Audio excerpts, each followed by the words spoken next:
Hello, everyone. Welcome to the second part of the afternoon. We have a long talk and some very nice short talks.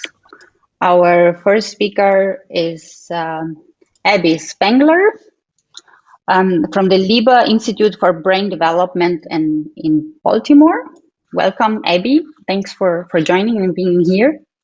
And I will start playing the video with your talk. Good afternoon, everyone. My name is Abby Spangler. I'm a research associate at the Liba Institute for Brain Development in Baltimore, Maryland. Today I'm going to share with you some of our work we've done using spatial RNA-seq on the locus cerulus in the human brain. The locus cerulus, also known as the LC, which translates to literally the blue spot, is a small nucleus of around 3,000 cells located in the brainstem. It gets its name from this blue coloration produced by melanin granules in that region. It's made up of a mixture of cells, but it's most known for the cells that produce the neurotransmitter norepinephrine, which is pictured here, because there's no other area in the brain with cells that produce this neurotransmitter. And because that's the case, the LC neurons have projections that reach to all areas of the brain, as depicted here. The basic functions of the LC include attention, stress, memory, creativity, emotions, among some other functions. And most importantly, is indicated to play a role in PTSD, Parkinson's, and Alzheimer's disease. The LC was originally thought to be a very homogeneous structure, partly because it's so small, but further research has suggested that that's not the case. However, it's very hard to characterize. It's been very hard to characterize this region because of its size and its location, and so that means we know very little about its anatomical organization and even less about the gene expression patterns. However, both of these are very important to understanding the function of this region. One reason that we're so interested in the LC is because of its involvement in the progression of Alzheimer's disease. Alzheimer's disease is a progressive neurodegenerative disease characterized by the significant loss of the cortex of the brain and the hippocampus, which is this region, and then the enlargement of these ventricles. The pathology is defined by protein aggregates known as amyloid plaques accumulating and spreading throughout the brain, as well as neurofibrillary tangles, which occur inside the cells of the brain. We don't fully understand how the disease initiates or progresses, but we do know the locus cerulus degenerates rapidly in Alzheimer's and is thought to be the initial starting point of the Alzheimer's pathology. As the disease progresses, there's understandably a loss of norepinephrine across the brain, which causes a loss in normal brain function. Unlocking patterns of gene expression in the LC will help us gain insight into its function and its role in Alzheimer's disease. Because the region is so small and contains so few cells, it's difficult to dissect and perform single nucleus RNA-seq, which we've done and which has been performed on other areas of the brain, because you wind up with such a low number of the norepinephrine-producing neurons. And also in that case, you will only be getting the RNA from the nucleus and not from the entire cell. So that's why this recently developed technology from 10x called Visium for spatial transcriptomics is really helpful for studying gene expression in this region. Visium uses an array of barcoded oligo-DT primers on a glass slide to capture mRNA from a tissue section that you place on it. Each array contains about 5,000 of what they call spots that have unique spatial barcodes. And then during the on-the-slide cDNA synthesis, those barcodes corresponding to the location of each spot are incorporated into the cDNA. And then that is then cleaved off the slide, pulled, and sequenced.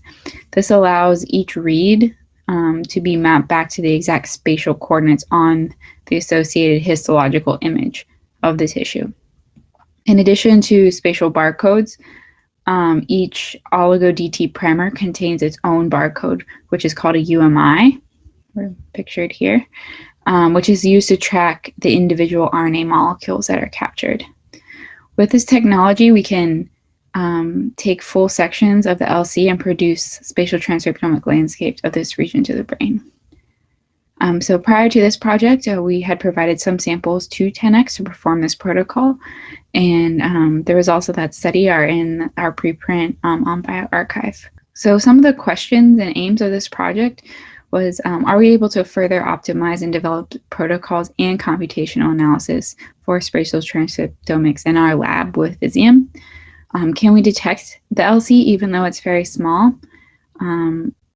Are rodent marker genes for the LC from the Mulvey et al. Study expressed in the human LC? And are genes for making norepinephrine expressed? So from our pathology team, we received a dissected block of supposedly human LC brain tissue. In order to confirm the presence of the LC in the tissue block, Sang Ho, a graduate student from our lab, used RNAscope, which is multiplex single molecule fluorescent in situ hybridization, to visualize mRNAs for tyrosine hydroxylase, known as TH. NET is norepinephrine transporter, and SNAP25. TH is a key enzyme required for norepinephrine synthesis, and NET is a transporter dedicated for norepinephrine reuptake. So they're both very specific to the LC and the LC neurons. And then SNAP25 is just a pan-neuronal marker. So using this, we're able to see a cluster of cells on the edge of the block, which is positive for all three of these markers and confirms to us that we do have LC neurons in this dissection. So after confirming this, we took our tissue block and we collected two sections from that block, 120 microns apart, and then we placed them on the Visium array. We stain them and we take 40x microscope images for later processing.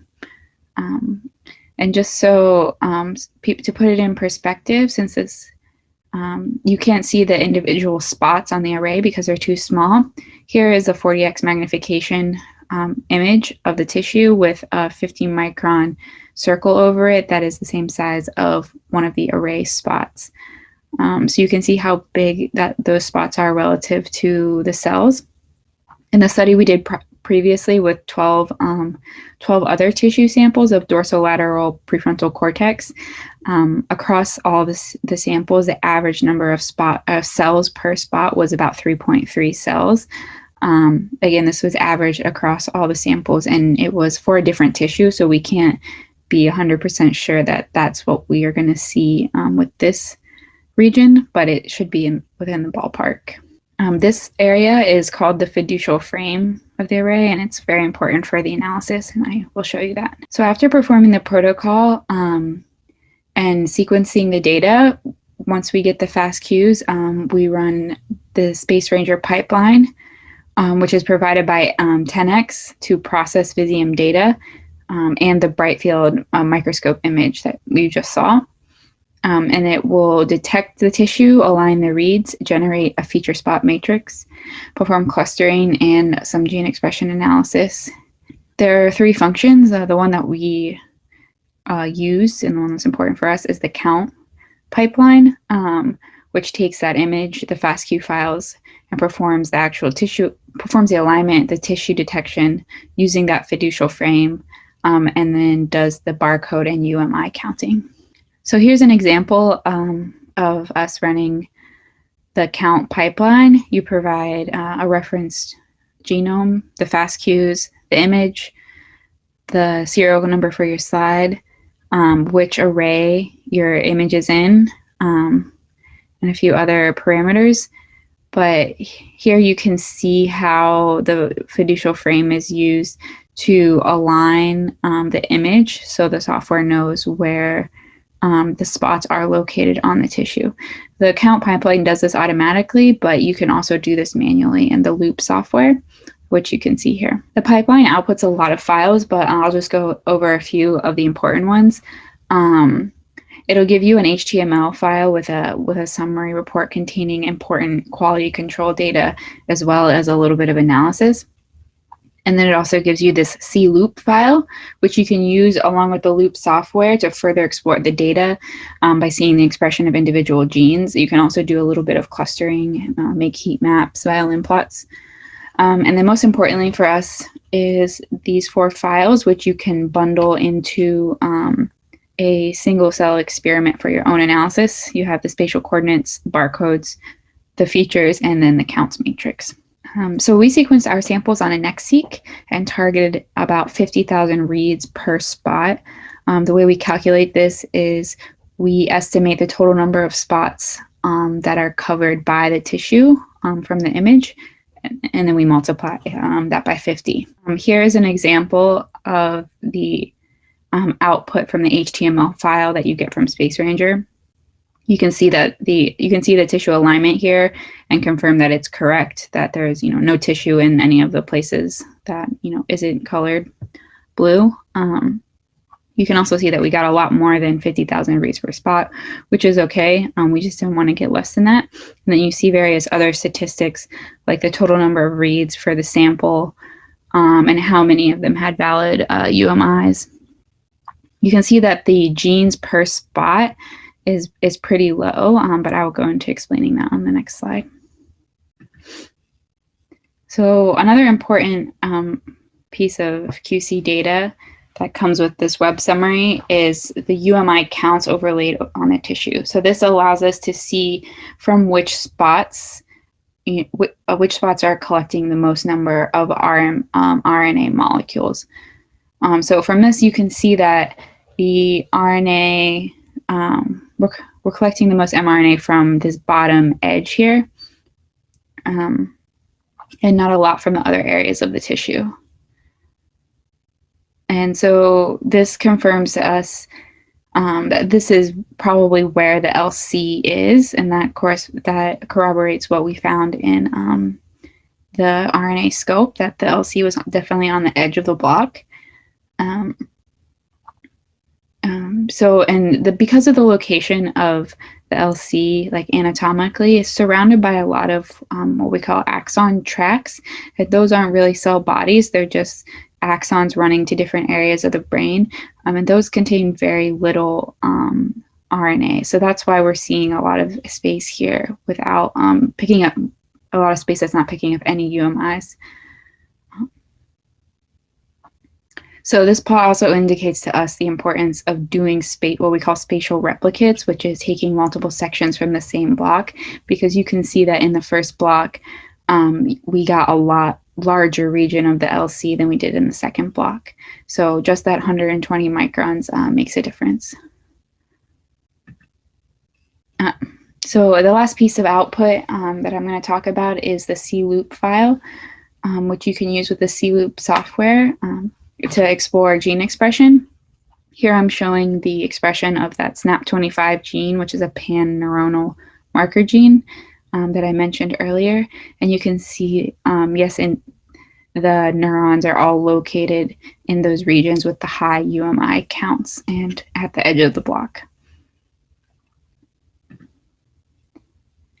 So one of our colleagues, Lucas Weber, helped me out with this analysis.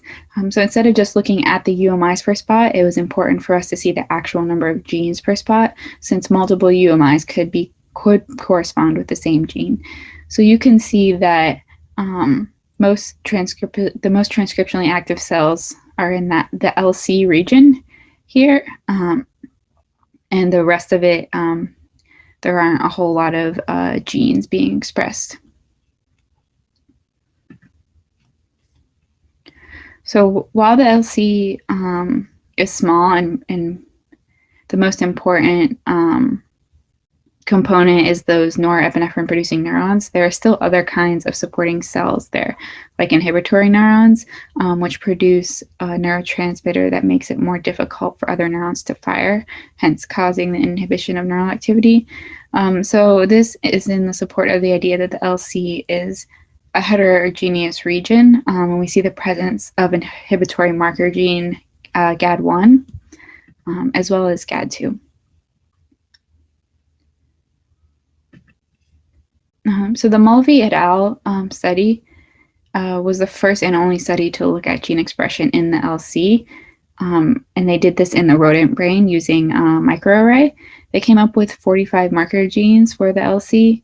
And we were interested to know if these genes were conserved in the human brain. So we plotted the expression of all 45 genes. And here's just a set of 6, so you can see that some of them are expressed in that region, and then some of them aren't expressed at all.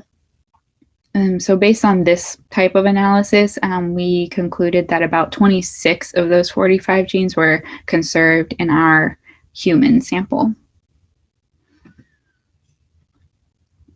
So tyrosine hydroxylase, which I talked about earlier, we visualized this as well. It's a very important gene for this region because it's an enzyme that is directly involved in the formation of norepinephrine. And since no other neurons produce norepinephrine except those in the LC, this gene is highly specific to the LC. So we wanted to see that we were able to pick up the expression of the same important genes in the Visium that we were in the RNAscope we did prior to running this experiment. And you can see the expression of TH in the LC region. So this gene, which we also visualize with RNAscope, is other highly specific marker for the LC because it is a neurotransmitter transporter whose role is specific to the reuptake of norepinephrine. So once again, we are picking up expression of that gene in the LC region.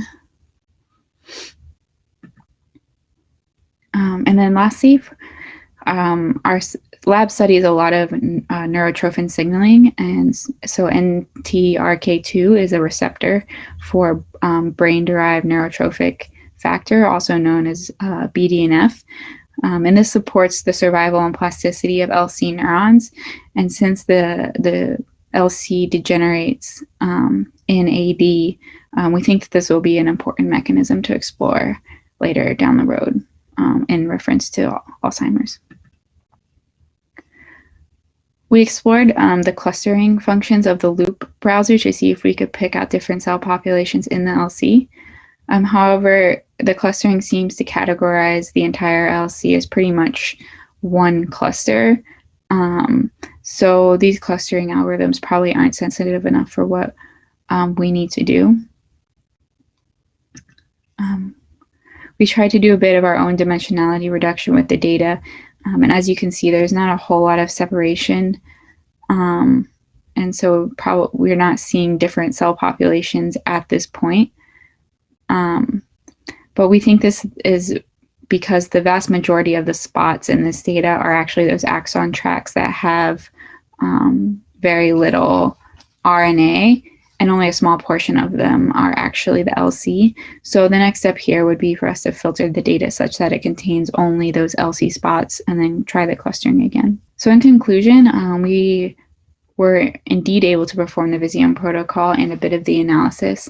And we were able to detect the LC. However, we really need to improve the dissection of it because it was along the edge of the block. We were able to see the expression of a little more than half of the rodent marker genes, and we did, yes, see the expression of the important norepinephrine neuron-specific genes.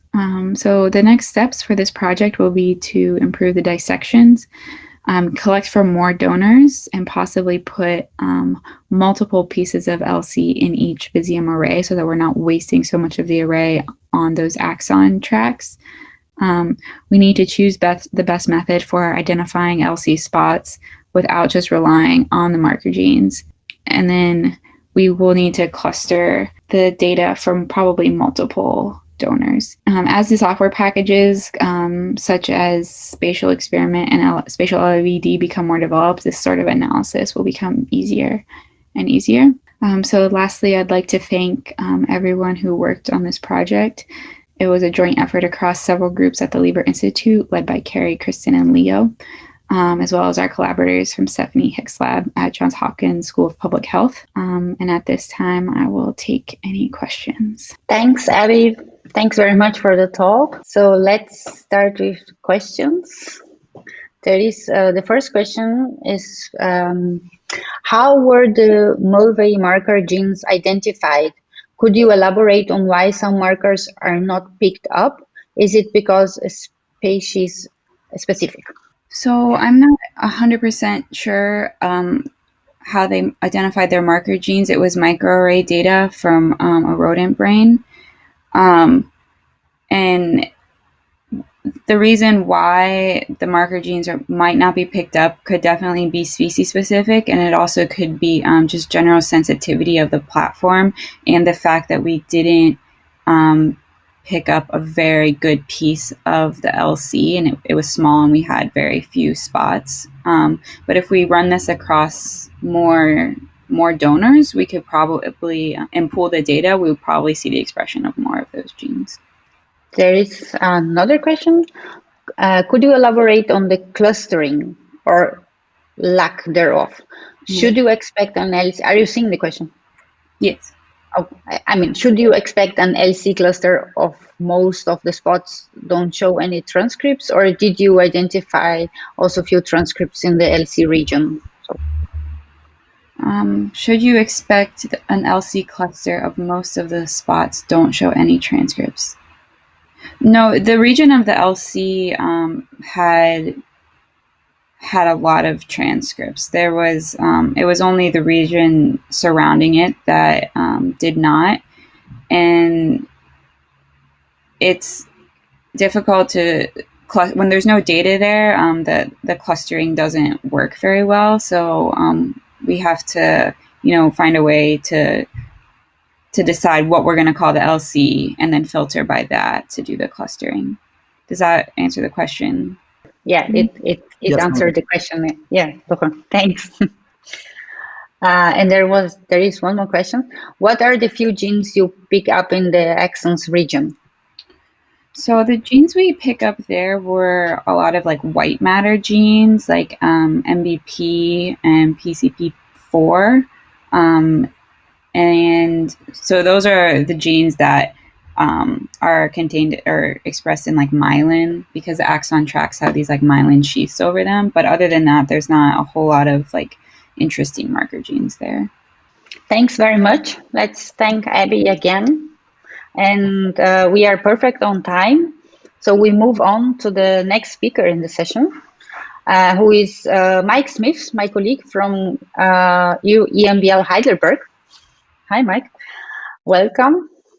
So you have a pre-recorded talk, so I start playing your video now. Welcome to my presentation about browsing and searching the Bioconductor codebase. I'd like you to consider the steps involved in examining the code behind your favorite function in your favorite Bioconductor package. For example, let's consider the ebase function within the limma package. R itself allows us to examine the function source code simply by typing the name of the function within an R session. However, this isn't the most intuitive way to work with code. There's no syntax highlighting, for example. It's just printed within your interactive R workflow, and you can't see the function you've just printed in the wider context of the whole package source code. So it seems natural you might want to go and download the package itself or examine the source code using some other means. If printing the source code in an R session isn't sufficient for your needs, it seems likely you'll head to a search engine such as Google, type in the name of the package, and in the case of limma, our first result is the landing page on the Bioconductor site for the package. If we head there, there is indeed a wealth of information about the limma package, including details of how long it's been in Bioconductor, who the authors are, instructions for installing the package, instructions for using the package, and details of the packages that use limma as part of their workflows. However, you have to head to these links right at the bottom of the page, where you can find either a tarball that you can download with the source code or instructions for cloning the package from the central Bioconductor Git repository. If we follow the strategy of downloading and cloning the Bioconductor Git repository, first we need to go either to a terminal or to a project manager like RStudio to clone the package and get a local copy of it ourselves. And we have to wait for this to download, which for some packages is a non-trivial amount of time. And even then, we still have to we're presented with a large number of source files in the case of Limma, and we now need to peruse through these to find the function we're actually interested in. But we do at least have a local copy. However, this approach is, whilst feasible for one or maybe a small number of packages and functions, it's easy to end up with a large number of downloaded packages and a burden that you have to then support by maintaining and updating as they change on the Bioconductor repository. So whilst having a local copy that you've cloned from the Git repository does work, many of us have come to expect an open source software package to have a browsable web-based interface, such as something hosted on GitHub or Bitbucket.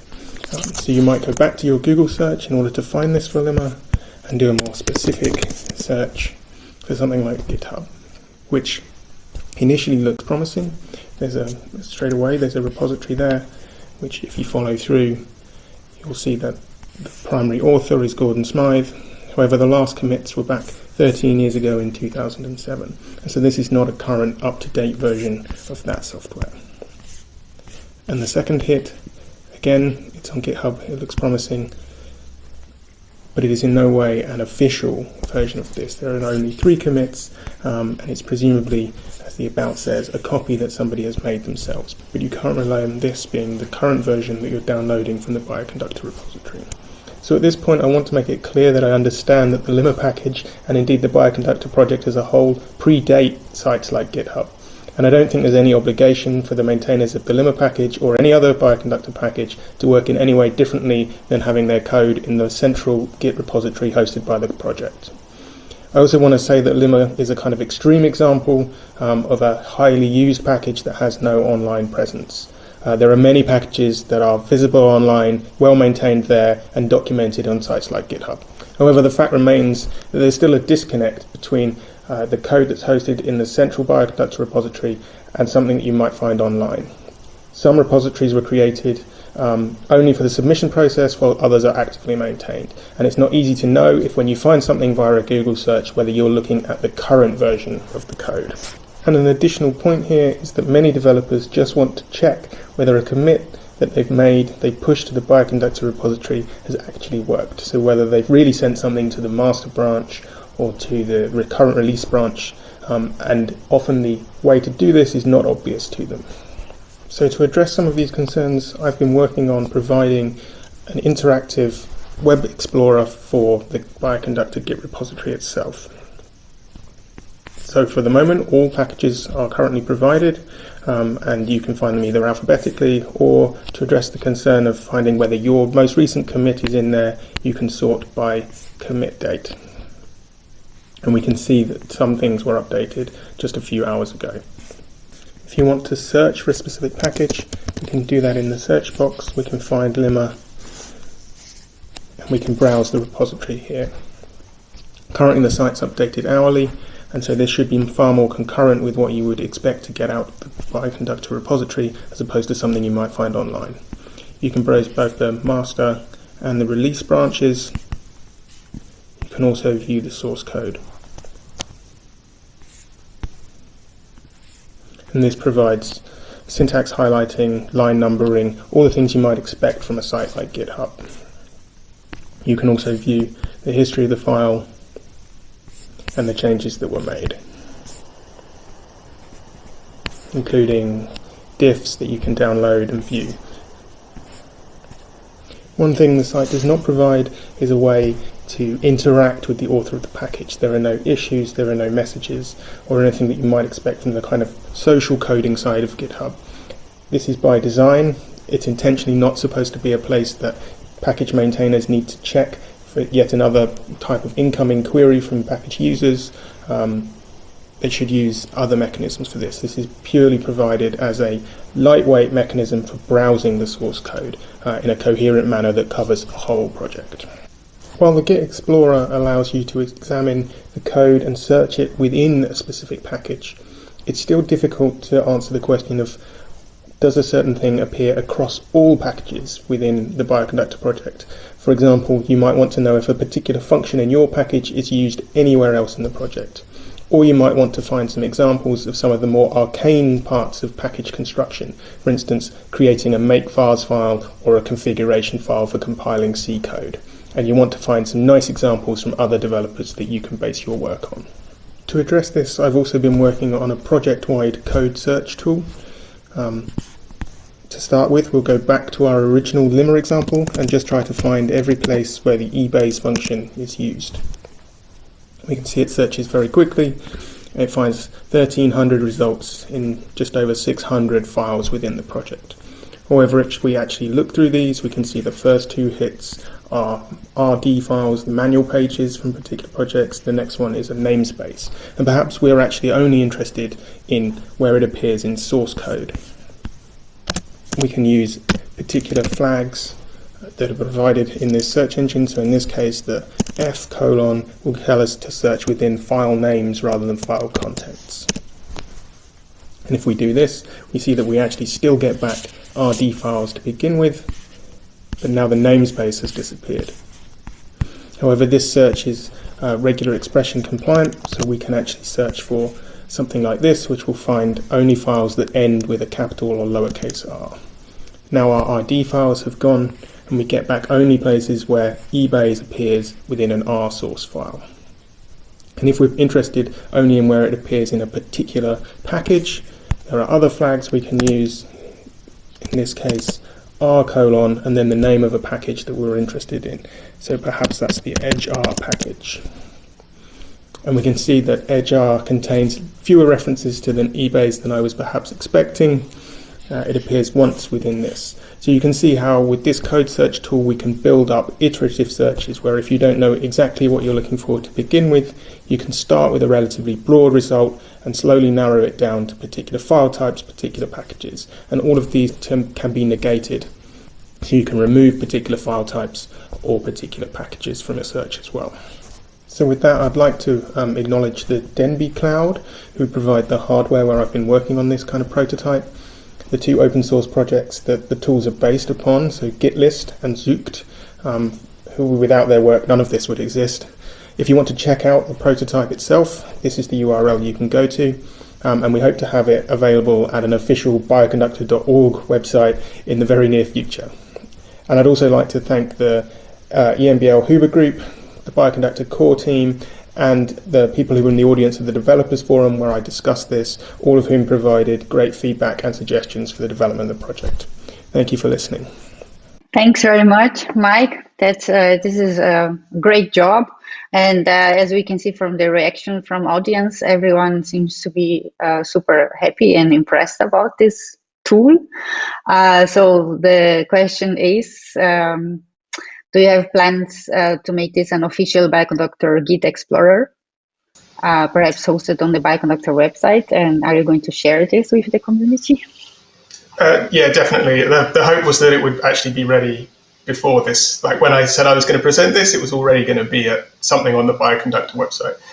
But it's been a bit more difficult than I expected to get that up and running. But the intention is within the next couple of weeks, hopefully, that it'll be something official on the Bioconductor site with a bit more Bioconductor branding, so it looks kind of blue and green, I guess, with the logo in the right place and things. But yeah, it's definitely, I want to share this. I use it more frequently than I expected, and I want other people to be able to use it too. Thank you.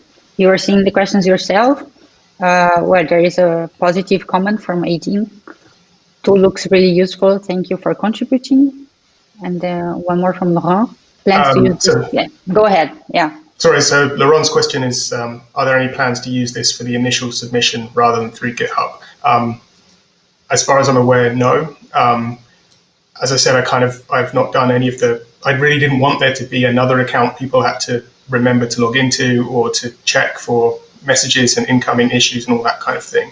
But as I understand it, basically things come through GitHub, and now the very first step of a new package submission is it gets pushed into the central Bioconductor repository and is built by the single package builder and things like that.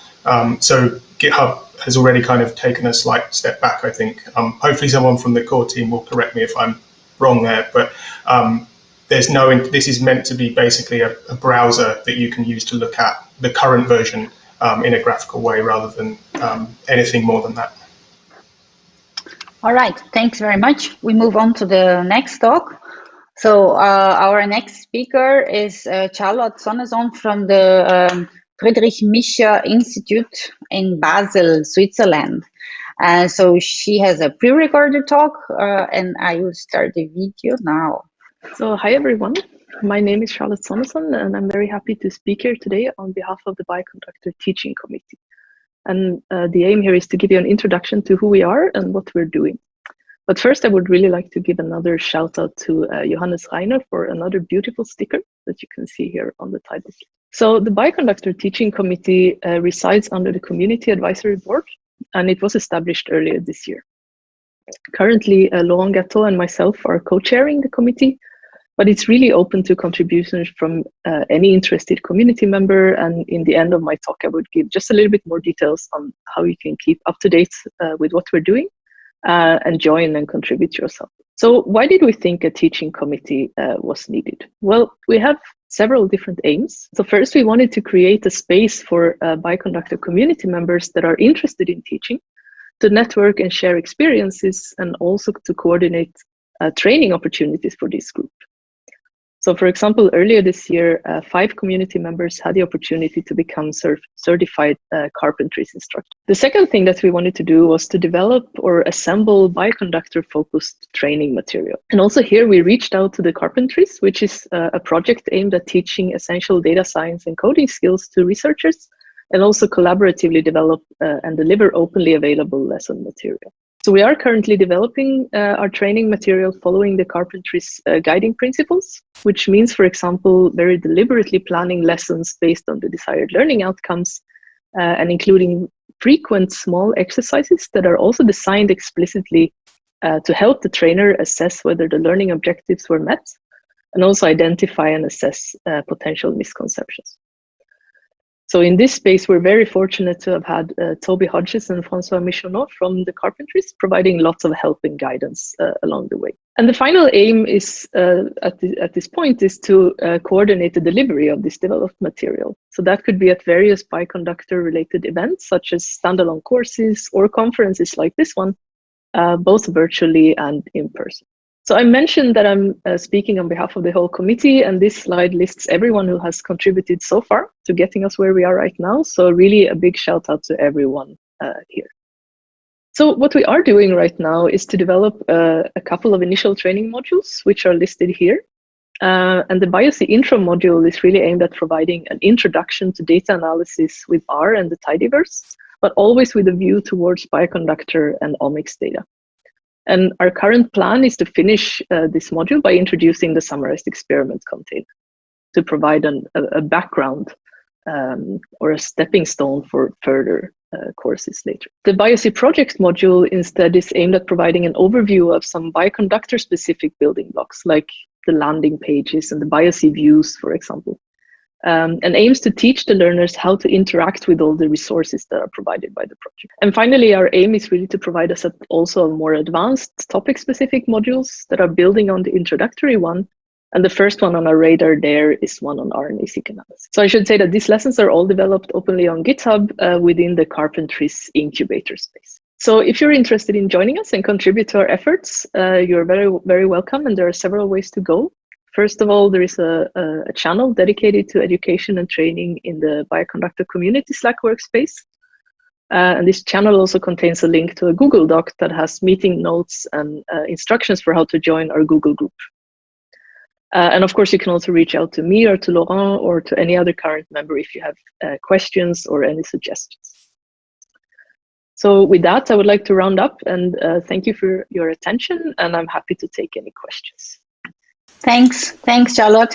This is another super cool initiative, and congratulations to you, Laurent, and everyone involved.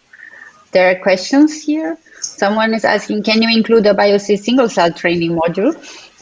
Yeah, so I think like eventually there will be a lot of different topic-specific or more advanced modules. So I said we are kind of, the first one we're thinking about is the RNA-seq, but there are already people who are interested in doing like proteomics ones, We had a spatial transcriptomics interest in that, and I'm sure there will also be a single cell module at some point in the future. So we're kind of starting small and getting the also figuring out exactly how to actually do this development together on GitHub and get it in the following this best practices from the carpentries and so on.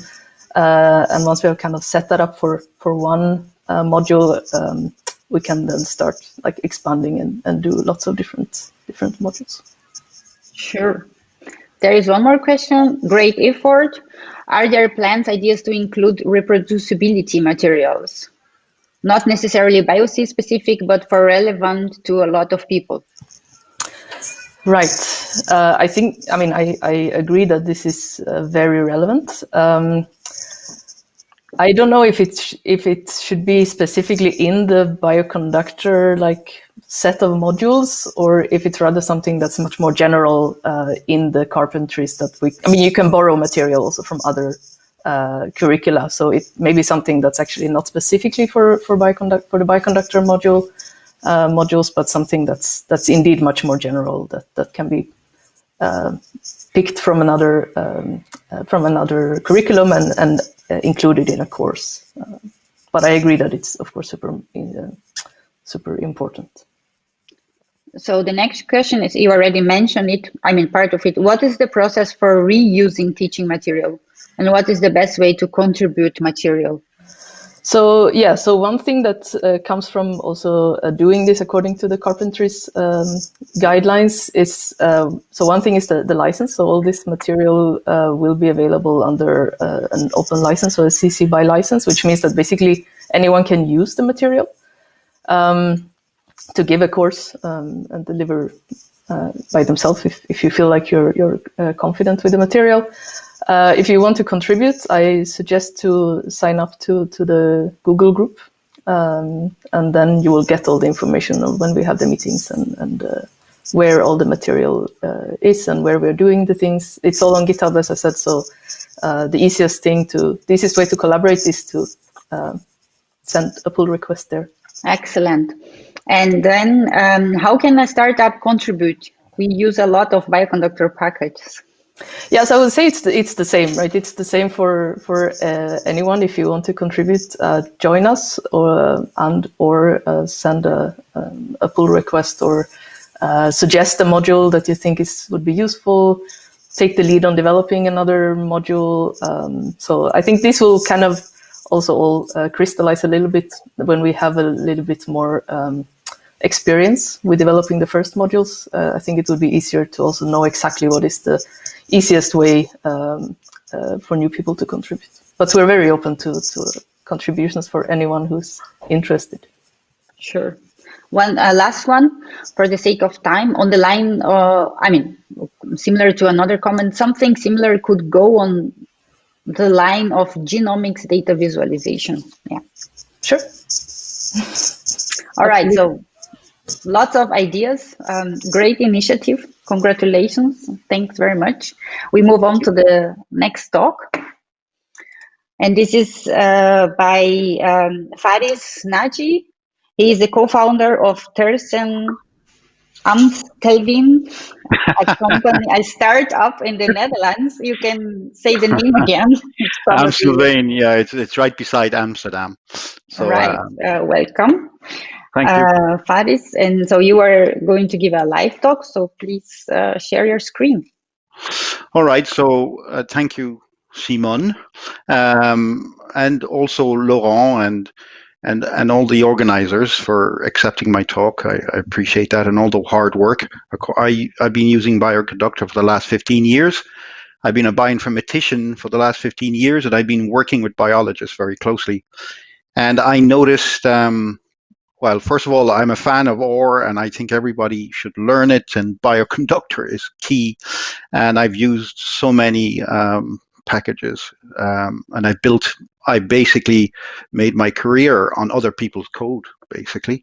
I built some code, but I never really got it contributed. But I decided to do a startup because I noticed that the biologists, some of them, were being left behind, I would invite them to workshops, and they would just not. It wouldn't.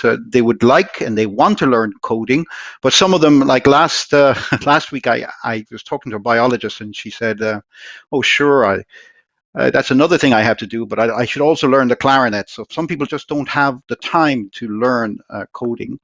But they should learn coding, but it takes time. So what I want to talk about is this coding, non-coding situation that I see all the time between biologists and bioinformaticians. And my talk is basically how to empower the non-coder and liberate the coder, basically. And that's the concept here. So the chains here, the coder, the bioinformatician needs to be liberated for some of the operational issues. And the bioinformatician needs to be empowered more and learn programming, of course, eventually. But at the start, they need to start with it. And a lot of coders make packages, and there's so many packages in Bioconductor, and I've been there 15 years, so I've seen it all, and it's been fantastic. And they get better and better, and they do more. Of course, the package management has got better, but there is always an issue on how to get access to all these packages without coding, and also how does the coder deploy this easily to the community. Of course, the Bioconductor platform is how he deploys it, but it's more than just the Bioconductor platform you need to think about. But you also, when you're giving it to a biologist, you have to think about the package management, which can be a bit of a nightmare. The data management in terms of the data, the way they handle data, how to deploy it, because a package needs to have a context. It needs to be deployed on someone's laptop. How to maintain it. How to train the people? Well, Charlotte just talked about it. It's a great initiative, and I think that's the way to go. We need more training for all the Bioconductor packages, more support. You need a biologist who's a non-coder may not know how to use a package properly, and so therefore they need supervision. They need workshops. The problem is a lot easier, of course, if your package is going to be used by other programmers. Then you have a radically less problems. But there are a large proportion of biologists who do not code, and they're learning it, but they're not at the right level yet. And that's why I try to put these orange bricks here. It's like a wall stopping biologists or the code being used by biologists. So well, this is what I say. I say that this is my opinion, but I think a lot of people agree with it. Especially biologists, they need to get back to be able to control their data without initially programming, eventually programming, how to add meta annotations, how to visualize and interact, and how to handle large sizes. So I say that's empowerment. And the coder on the left here, or the bioinformatician, they want to spend more time making new packages with advances in algorithms and methodologies. They don't want to spend time on the help support or help desk with biologists all the time. So they need liberation. So this is why I started Tyrosine, and it's also to help this. There's so many more coders than coders, non-coders than coders, I should say. And in some departments, one coder to 14, 1 to 20, 1 to 30, the ratio is quite staggering sometimes. And non-coders are learning how to code, but it takes time, as I said, maybe up to 2 years to get going, really. And so I want to bring back this harmony between these two, coder and non-coder, and I started Tyrosine. And I did an analysis of the two landscape. Well, it's not such a big analysis, but I noticed that you have Prism and Excel, which is what the non-coders are using, which is on the top left, which is it can handle smallish data, and you need low programming skills. And then you have the one on the bottom right here, where you have SAS, Python, and Bioconductor, and they can handle big data, but you need high programming skills. And the question is how to get Bioconductor, Python, and SAS up here into low coding skill area. So this is my task, and I want to use Tyrosine to get people up here and to get them to start using Bioconductor packages. So that's where Tyrosine comes in. It has a graphical layer on top of Bioconductor, and it it's extremely flexible. I've taken a different approach to, I think, everybody else. So I think it's a refreshing approach. I mean, there's a lot of these tableaus and Spotfires and, of course, the Microsoft business intelligence tools, but they're not made for science data, and they're not as flexible as Tyrosine. So Tyrosine allows you to go the next level for GUI interaction with OR. So I have a few use cases, but I can't. I mean, time is very limiting. I have a short talk, so I'm expecting to basically not have the time to show you completely all this. So I'll go to Tyrosine very quickly. So if you go to Tyrosine, I click on it, and basically here you see Tyrosine. It looks like GitHub because I got inspired by GitHub, and we, the little team, we're 7 people. We decided to basically take some of the GitHub ideas. So you can create projects basically, and you can design workflows, and you can plug in. And I can show you a few workflows, but you upload your data, and you basically can make these steps, and you can interact with your steps. For example, I'll start from 0. I'll create a new, basically a new workflow. I'll call it a demo, and you can start with a pre-existing workflow or nothing. In this case, there's nothing. It's a completely white screen, and you can start adding a table, which is a data. And I'm going to take some data from here, where I now have the data inside, and I can add this data step, which is the power of the system, because you can create, this is called a crosstab view, and you can create the projection that you would like. So you can drag these factors that come from your ESET or your summary experiments. You can take them and you can drag them over here, and you can put them as, like here, the measurement as the x-axis, the samples as the columns, the genes as the rows, for example. And we can scale quite high in number of, so we can go up to millions of data points. So we spent a lot of time making sure there was interaction, very quick interaction. And if you color, you can color by any factor you want. Faris? Yes. Sorry for interrupting you. We are running out of time. No problem. I showed the principle, and at the end here, I just want to finalize with, we have it in 3 forms: the cloud, the studio form, and the enterprise form. And I hope that you guys can come and join me either as coders or use cases, so I can take some questions now. Thanks very much. Thank No problem. you. So Laurent is suggesting here in the chat, feel free to make a longer demo at a specific table in the lounge during the break. I think this is a great idea. Oh, that's a great idea. Yeah, so perhaps if you let us know, perhaps when you are available in a specific break or so, or if you just go to the lounge, I'm sure people will join you.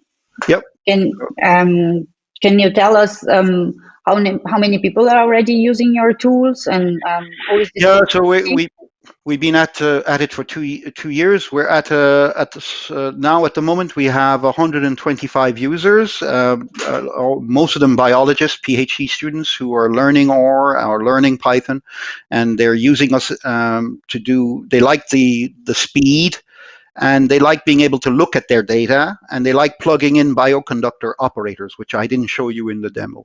But basically, you can plug in all those projections. So we're pretty excited with the uptake, and I seem to be satisfying a need or a want. Someone is saying, is it possible to versionize workflows? Yes, so we have a version control system. Everything that you saw with I just showed you is internally versioned, and we took GitHub. So GitHub is our concept. So all the GitHub concepts, we've done it in a visual way. So you'll be able to go back at different workflows. At the moment, in the current version, you can't do that, but in the back end, we have all the changes that was happened.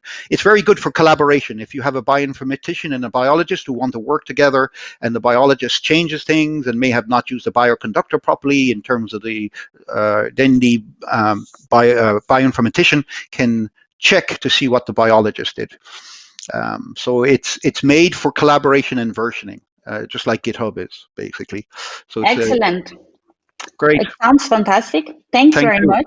Thank you. So, hey, thanks to all speakers again, Abby, Mike, Charlotte, and Faris. It was a very interesting session.